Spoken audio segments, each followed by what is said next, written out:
Apollinaire Guillaume Kielem de Tombela tombe de la primature au Burkina Faso et son gouvernement avec, remplacé dans la foulée par Rim Talba Emmanuel Jean Ouedraogo, ex-ministre de la Communication. Il est chargé par le président Ibrahim Traoré de former un gouvernement de continuité. Mais qu'arrive-t-il au Premier ministre dans la l'AES 90 minutes?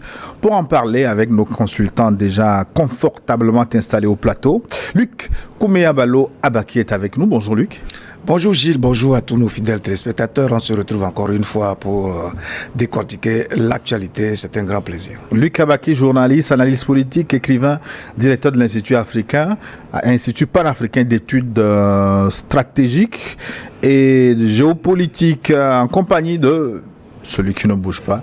Excellence, bonjour. Bonjour Gilles et bonjour à nos amis téléspectateurs. Et puis, bon, je ne veux pas anticiper, mais bon voyage sur Bamako où tu vas aller lancer, je crois, New York. Donc, Excellence n'a pas sa langue dans la poche. Non, j'espère quand même qu'on va en parler. C'est pas, au contraire, on a intérêt à ce que les gens sachent ce que je fais. Voilà, donc bonjour à tout le monde. Oui, c'est bien mardi puisque vous avez vendu la mèche. New World, pour la première fois, déploie ses ailes dans un pays africain, c'est le Mali qui nous accueille. C'est aussi très symbolique. Hein? Oui, très très très symbolique. Et le Mali, tu sais, c'est le porte-flambeau du souverainisme nouveau africain. Et après le Mali, j'espère que New World ne va pas du tout hésiter et s'installera dans la foulée, aussi bien au Niger qu'au Burkina Faso. Dans d'autres pays également, les tractations sont en cours. Et au-delà, oui, effectivement, et au-delà.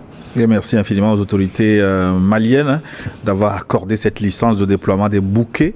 New World TV, le décodeur donc sera disponible à Bamako à partir de mardi, le lancement officiel. Luc Abaki. Disons que c'était important, d'ailleurs ça traînait parce que à plusieurs reprises les gens de l'AES nous ont toujours interpellés par rapport à la disponibilité du bouquet de New World. Je pense que c'est une très bonne nouvelle parce qu'aujourd'hui New World se présente comme une chaîne de référence qui défend les couleurs de l'Afrique, la vision de l'Afrique, l'aspiration profonde des peuples d'Afrique. Et je pense que c'est de bonne guerre, c'est le moment où jamais d'encourager cela et de faire en sorte que cette chaîne devienne vraiment une chaîne de référence, une fois pour de bon, qui défend la cause effective du continent africain. Donc rendez-vous mardi à Bamako.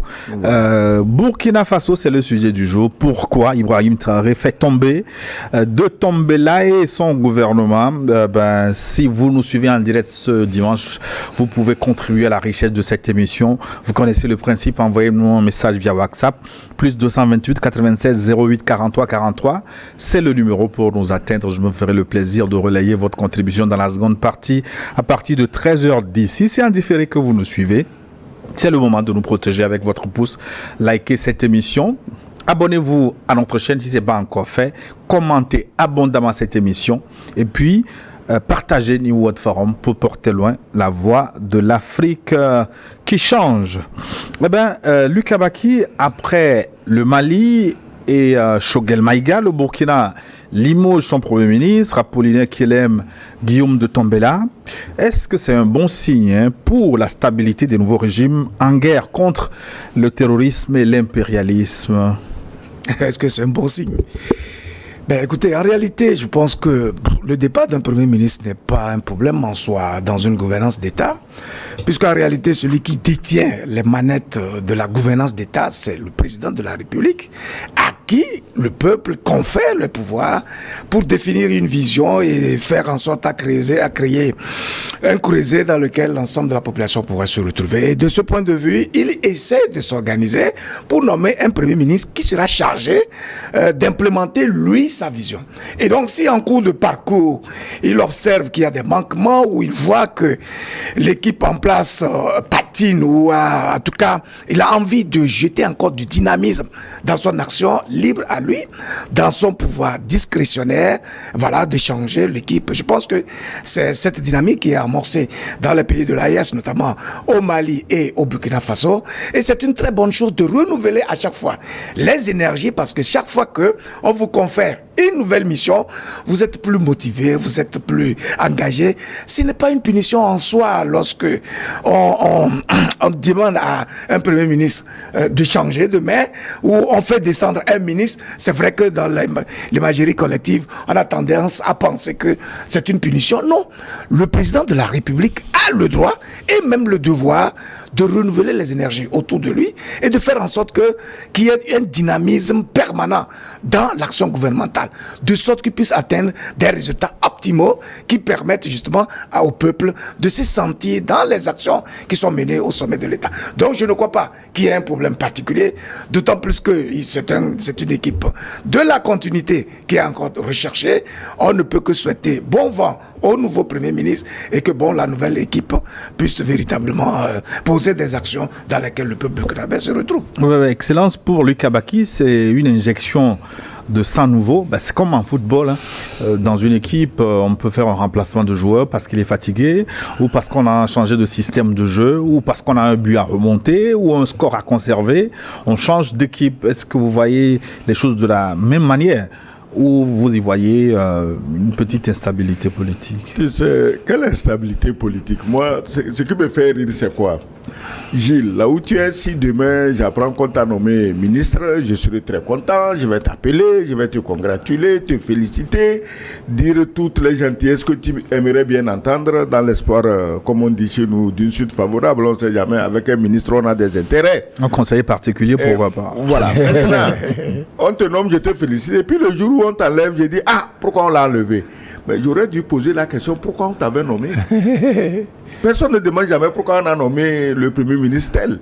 Mais le jour où on l'enlève, on se perd en commentaire, pourquoi on l'a enlevé, est-ce qu'il a commis une faute, est-ce que le président est mécontent, est-ce que... Moi, je crois que, aussi bien, vous avez fait allusion au Mali qu'au Burkina aujourd'hui, la politique avance avec ces renouvellements. Et quand on change un Premier ministre, on n'a pas dit qu'on l'a jeté à la poubelle. Parce que ce Joachim de Tambela, j'ai lu le peu que j'ai lu sur sa biographie depuis l'école primaire, le collège, l'université, ses études d'avocat, son travail d'avocat dès le retour au pays, au Burkina Faso. Mais c'est pas quelqu'un qui va s'ennuyer. Et je ne le vois pas aujourd'hui en train de travailler autrement que dans le sens de la révolution, dans le sens de la libération des zones du Burkina. Parce que très tôt, c'est quelqu'un qui s'était engagé dans le siège de Thomas Sankara. Et aujourd'hui, nous avons un nouveau Thomas Sankara.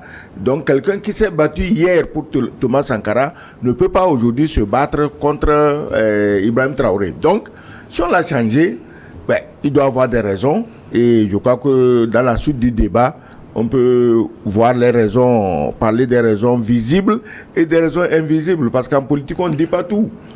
Justement, voilà. Est-ce que les fétiches ont-ils jeté un mauvais sort à Kielem de tomber là? Lucas Baki, je pose la question parce que il a fait une sortie hasardeuse en octobre en critiquant, en taclant les fétiches, pour paraphraser, les trouvant plus ou moins inutiles.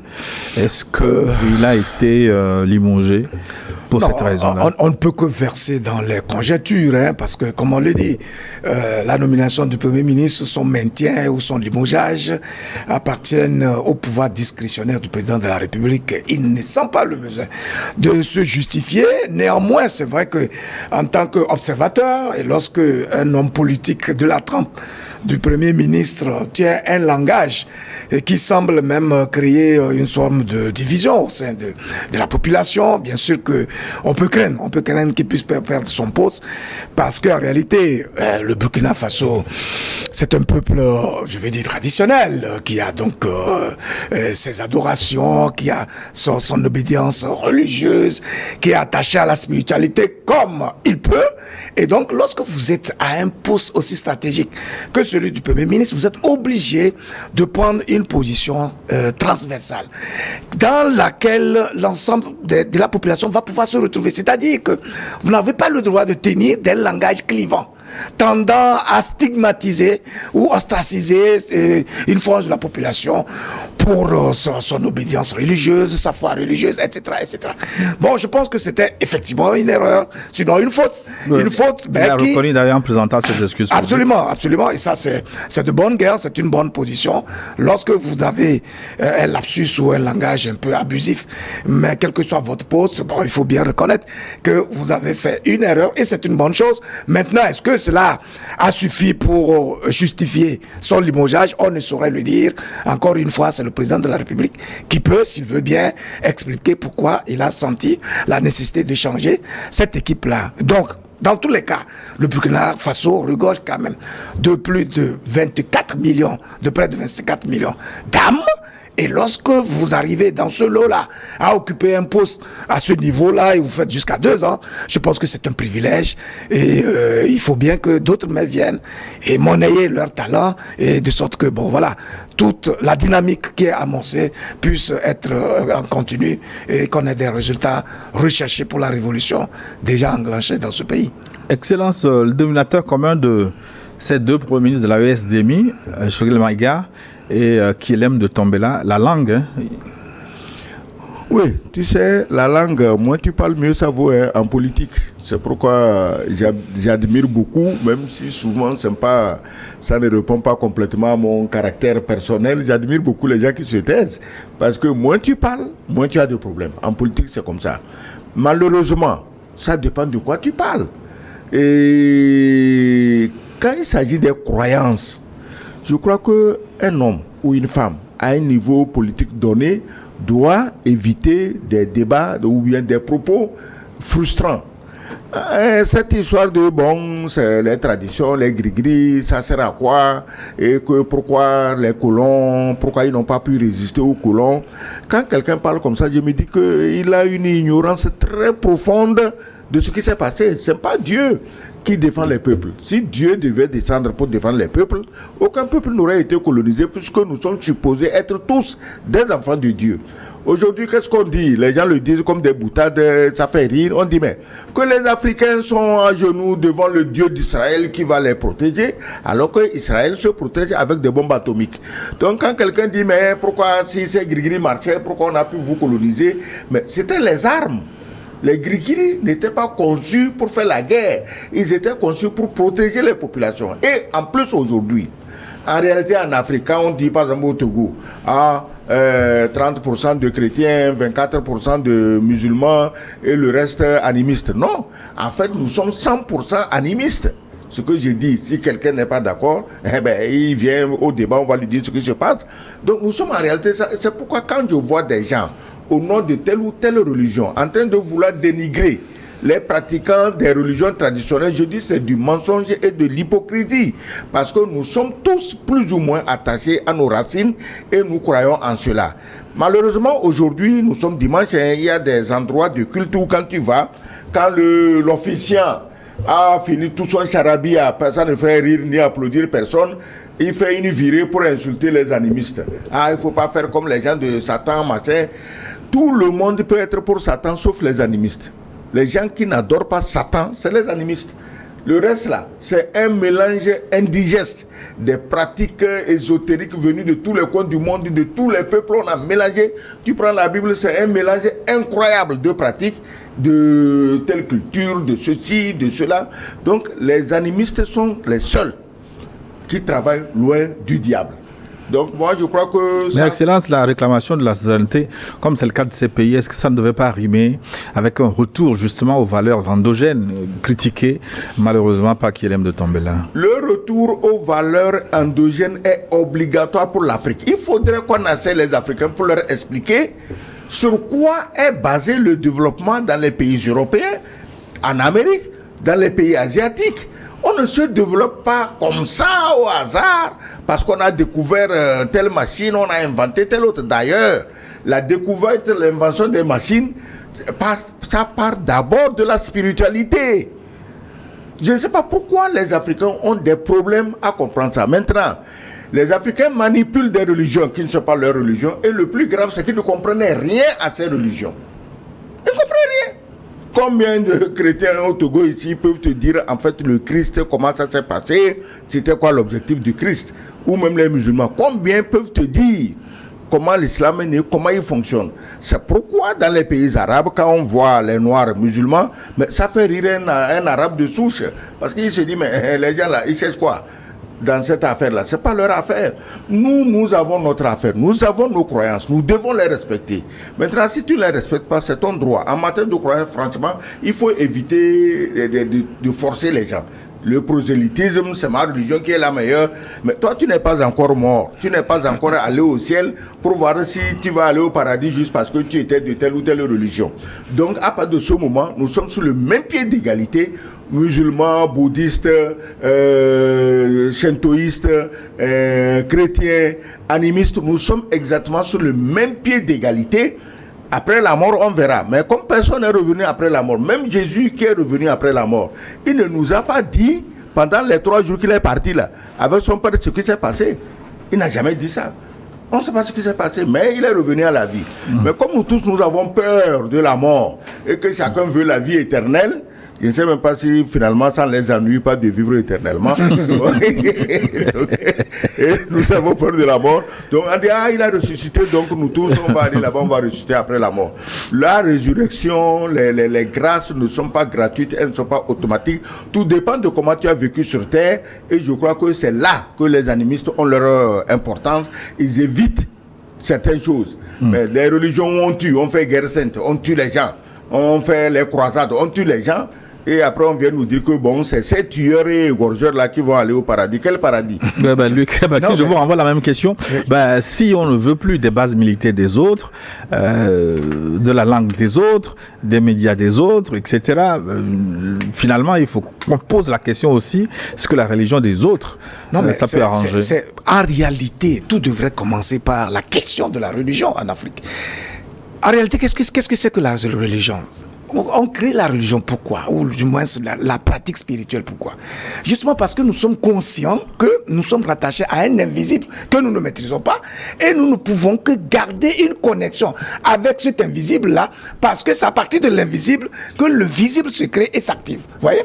Donc, tous les peuples du monde, je pense que l'ambassadeur l'a dit, tous les peuples du monde qui réussissent le pari d'évoluer, de s'épanouir, de se développer, se rattache fondamentalement à une spiritualité bien construite et bien assumée. C'est la clé de base qui permet de discipliner les peuples et de les tenir dans une vision ou dans un mode de pensée qui soit propre. Les Chinois, il a fallu qu'ils se rattachent à leur spiritualité, à eux, et même à leur tradition. De sorte qu'aujourd'hui, même la médecine traditionnelle en Chine est une médecine très développée. Pourquoi? Parce que voilà, tout cela se relie à quoi? À un mode de pensée et d'action. C'est l'expérience de la vie qui détermine la foi et les croyances qu'on développe et qui deviennent en même temps les valeurs qu'on essaie d'entretenir pour cultiver le vivre ensemble, développer certaines règles de la société, etc., etc. Aujourd'hui, le problème de l'Afrique, c'est d'être spolié sur le plan spirituel. Parce que vous êtes dans une forme d'hybridation religieuse et spirituelle, donc vous êtes à un niveau périphérique de la spiritualité, vous ne pouvez pas développer l'énergie qui vous permet d'évoluer véritablement. Et donc, ce processus de souveraineté, d'indépendance, d'affirmation de notre identité doit partir d'un mode de pensée rattaché à nos cultures, à nos valeurs, à la conception ou au regard que nous portons sur la vie. Donc, un homme politique qui s'inscrit dans cette dynamique de souveraineté, qui malheureusement et de façon paradoxale finit par critiquer ce que nous avons d'authentique et d'unique à vendre au monde, c'est que véritablement, il n'a effectivement pas compris. J'espère seulement que ce n'est pas la raison qui a motivé le départ du Premier ministre burkinabé, mais reconnaissons volontiers que ce langage était un langage véritablement hasardeux et qui n'a aucune emprise sur le réel, parce que la racine de l'être humain, c'est d'abord son attachement à l'invisible et la foi qu'il porte à sa au créateur, et à partir de là, il définit sa vision et il sait où il doit pouvoir aller. S'il n'y a pas de discipline, s'il n'y a pas de morale, s'il n'y a pas de règles auxquelles on se soumet dans une société, on ne peut pas envisager la perspective d'évolution parce que là, ce sera du désordre, c'est de l'individualisme. Chacun fait, on reste dans l'à peu près et on n'a pas de résultat. Et donc, il faut vraiment qu'on focalise nos actions désormais sur l'action spirituelle. Et à partir de ce moment-là, il y a des canevas à partir desquels on définit les couloirs d'évolution de nos sociétés. Mais retour aux sources, n'en déplaise à Guillaume de Tambela. Oui, Guillaume de Tambela, à partir du moment où on dit qu'il s'est excusé, bon, je n'en fais plus d'histoire, mais je dis ceci. L'Africain doit réfléchir. Je ne sais pas pourquoi nous ne réfléchissons pas. Bon, non, mais si dire je que les Africains ne réfléchissent pas, on va m'accuser c'est caricatural. de complot, parce que je me suis dit que peut-être les petits vaccins qu'on fait à nos enfants dans la prime enfance, on a mis dedans quelque chose pour nous abrutir. Parce que après, si tu écoutes le discours de Léopold II, le roi des Belges, le discours qu'il a tenu aux missionnaires qui partaient en Afrique, un noir qui écoute ça devait automatiquement abandonner les singeries. Moi je suis ici, moi je suis ça, le pouvoir de tel. Non, un noir qui écoute le discours de Léopold II de Belgique devait abandonner tout ça. Mais malheureusement, plus les gens écoutent ça, plus ils se disent de telle religion. Les Blancs ont compris ça, que les Noirs ont besoin d'adorer quelque chose et de préférence d'adorer un Blanc. Quand Poutine est sorti, avec des preuves, il ne parle pas au hasard Poutine, pour dire que en fait Jésus était noir. Mais je m'attendais que tous les Africains applaudissent. Ah non, on l'a critiqué. Parce que l'Africain ne peut pas comprendre qu'on veut lui faire adorer un noir. Parce qu'il faut qu'il adore un blanc. Le blanc ayant compris que nous sommes aussi négativement conditionnés, capables de nous faire harakiri nous-mêmes, de nous suicider nous-mêmes, ce qui était dans la religion, dans la croyance, dans la spiritualité, lui, il a tout simplement transposé ça dans le matériel et il nous exploite. Il nous exploite, bon, on vous amène une monnaie qui vaut moins que le baratin de Dieu, et ben vous vous agglutinez dessus, vous l'adoptez, vous êtes content, c'est le blanc. Tant que c'est le blanc qui fait l'Africain marche, regarde toutes les fortunes qu'on dépense dans nos pays pour devenir teint clair.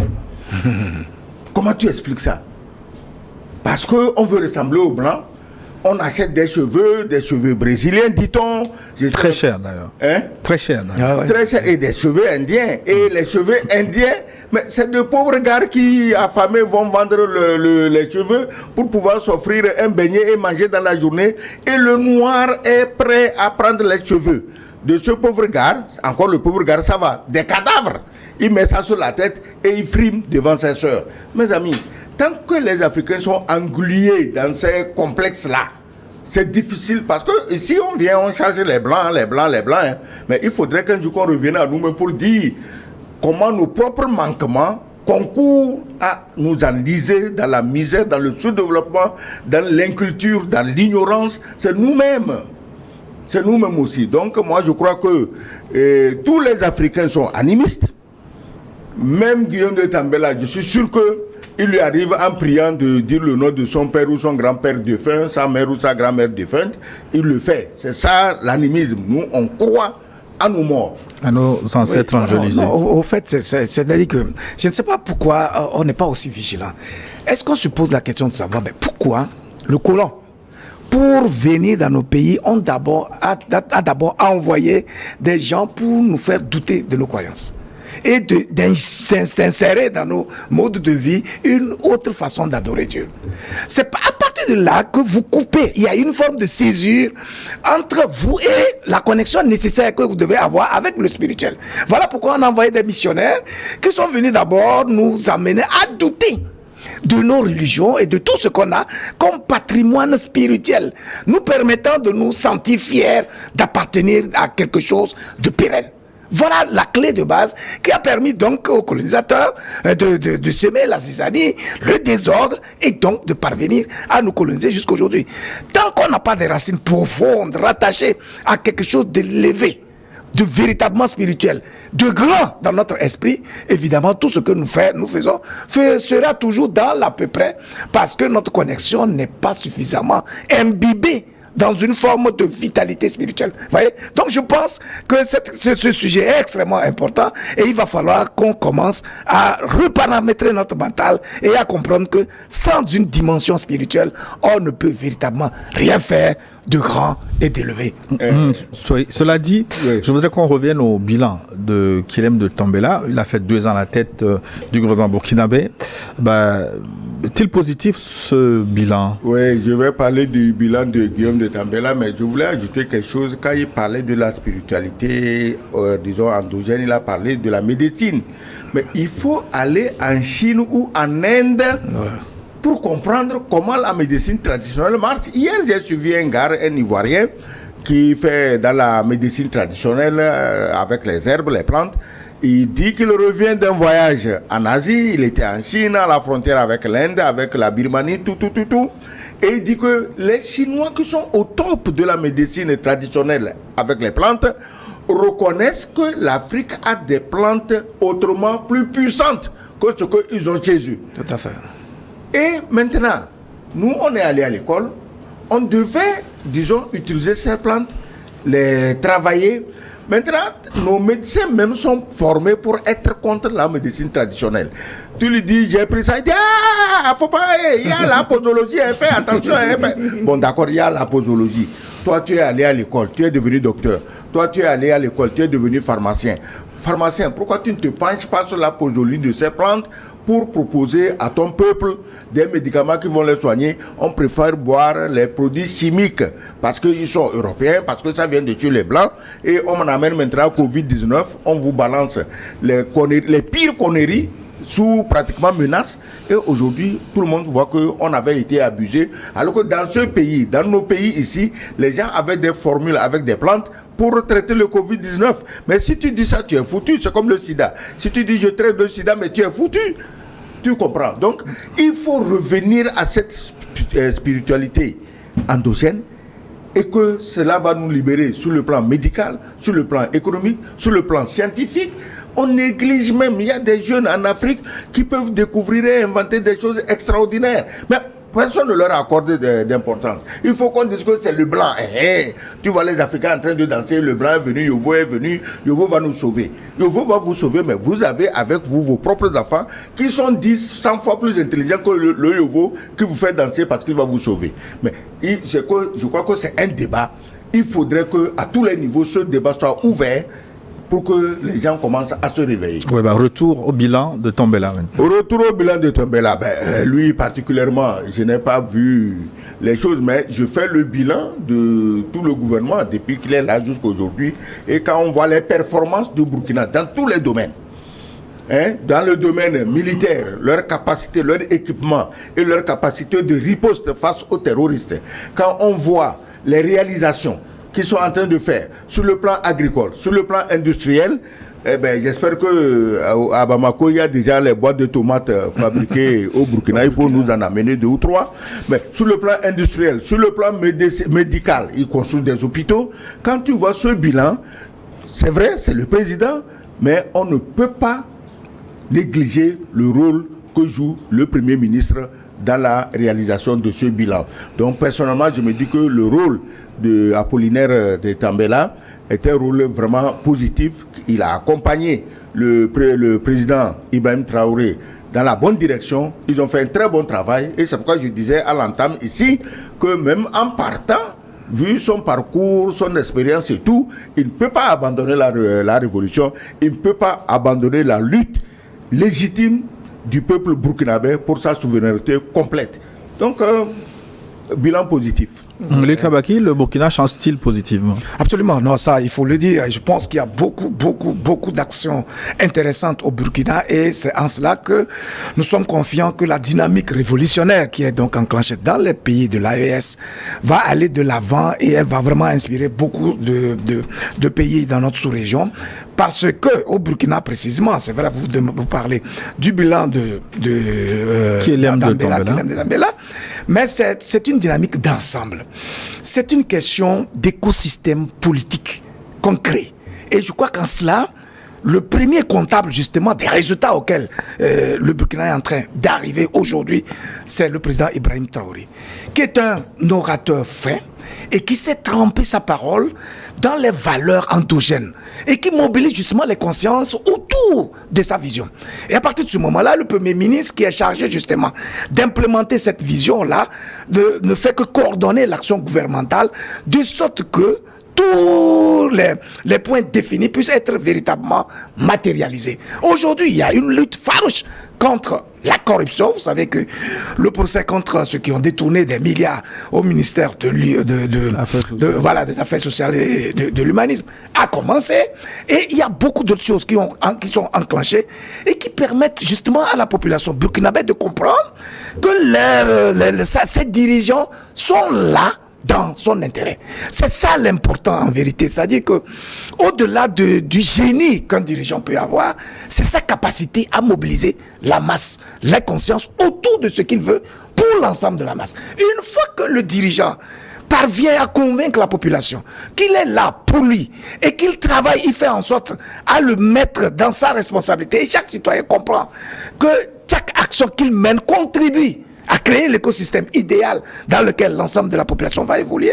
Vous allez voir qu'il doit avoir une dynamique. Et je pense que ce pari-là est véritablement réussi par Ibrahim Traoré et son équipe gouvernementale. Et en cela, donc, Guillaume de Tambélé est donc comptable donc de ces résultats assez encourageants, et nous ne pouvons que souhaiter une évolution progressive de cette dynamique-là, parce que elle doit pouvoir enclencher le processus de développement effectif, aussi bien du Burkina Faso que des autres pays de l'AES qui sont dans cette dynamique révolutionnaire et qui font en sorte que toutes les ressources puissent profiter à l'ensemble des populations issues donc de cet espace-là. C'est un mode de gouvernance qui est vraiment inspirant et qui est intéressant, et d'ailleurs c'est pour cela que nous sommes engagés à soutenir cela. Excellent, Sogoyou Kegwe, vous avez évoqué les avancées en termes de défense, d'équipement militaire, de renforcement de l'effectif.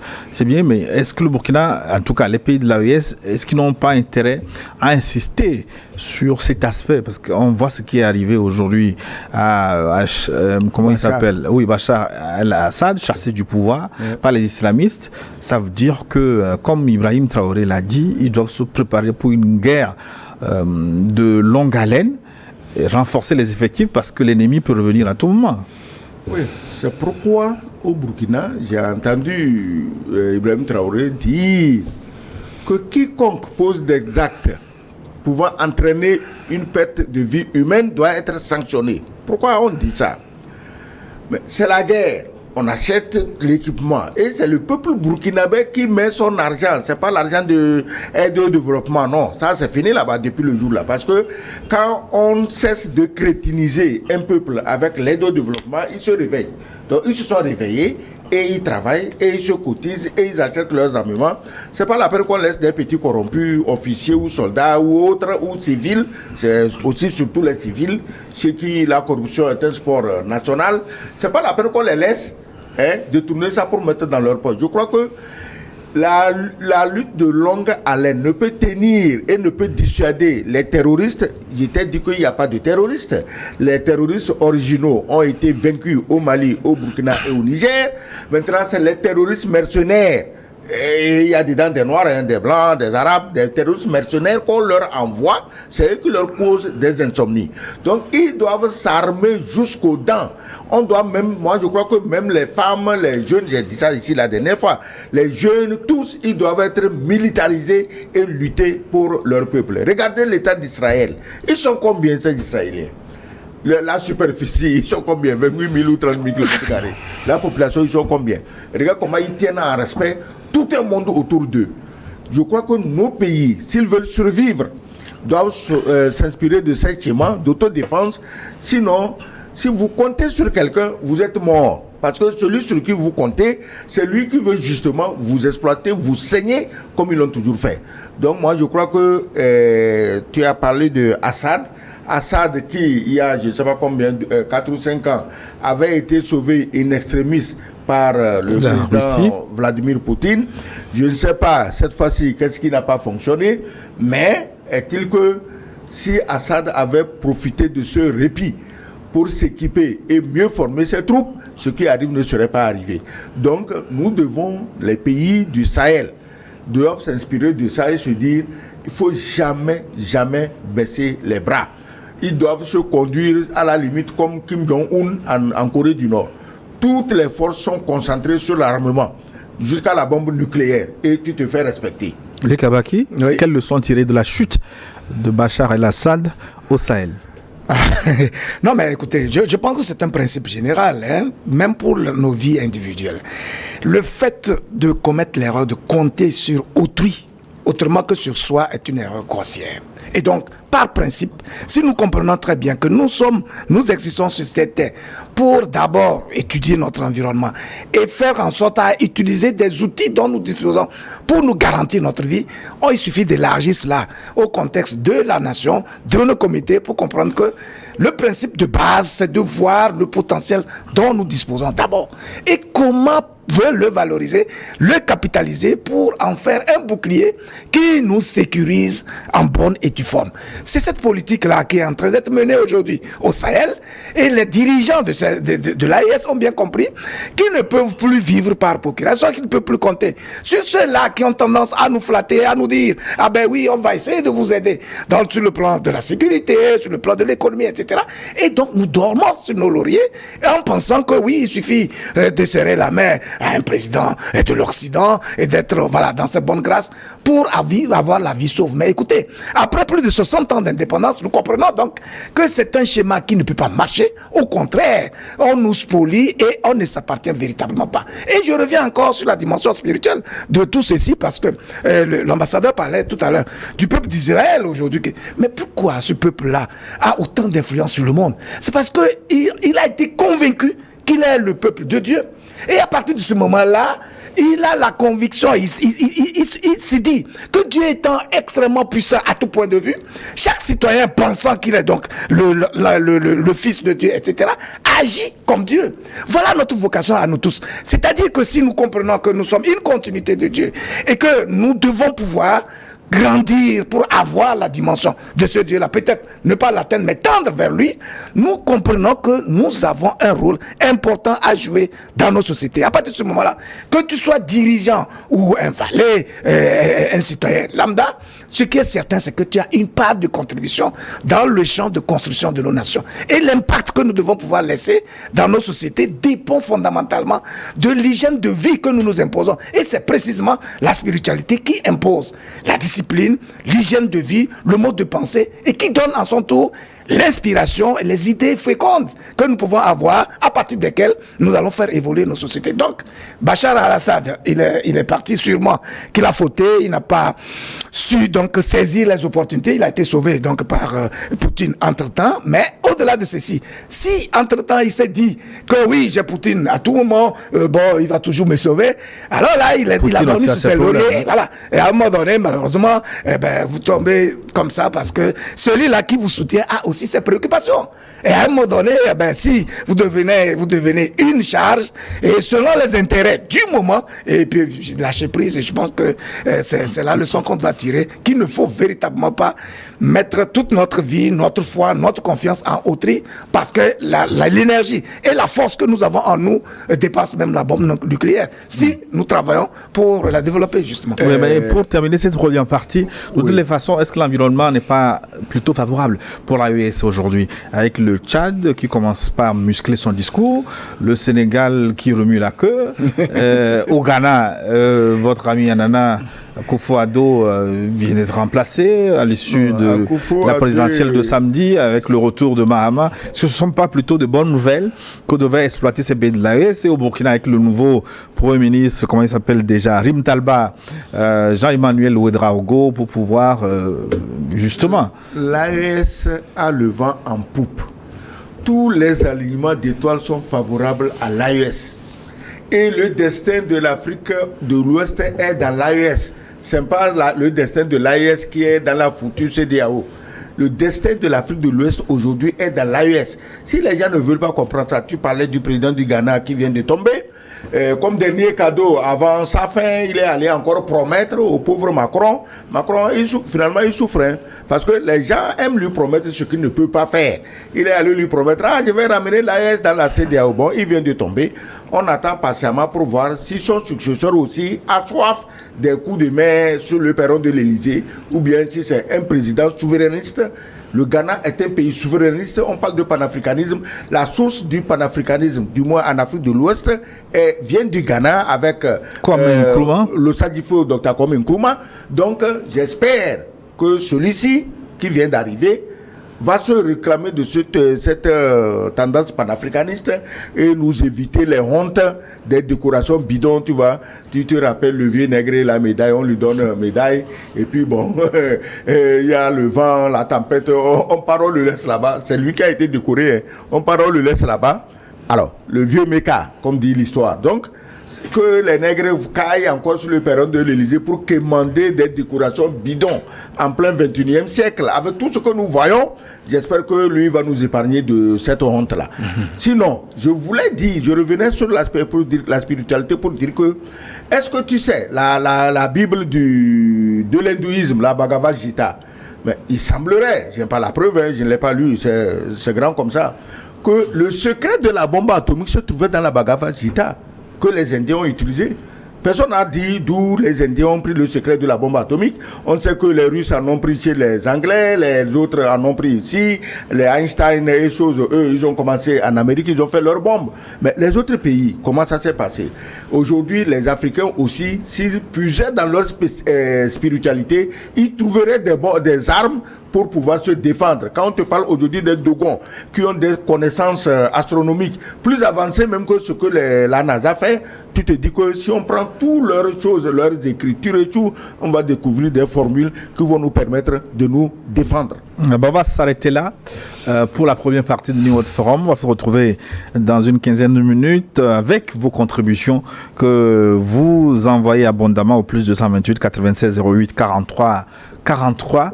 Pour l'instant, nous marquons une pause pour des impératifs commerciaux. Ensuite, une nouvelle édition du journal. On se retrouve tout à l'heure.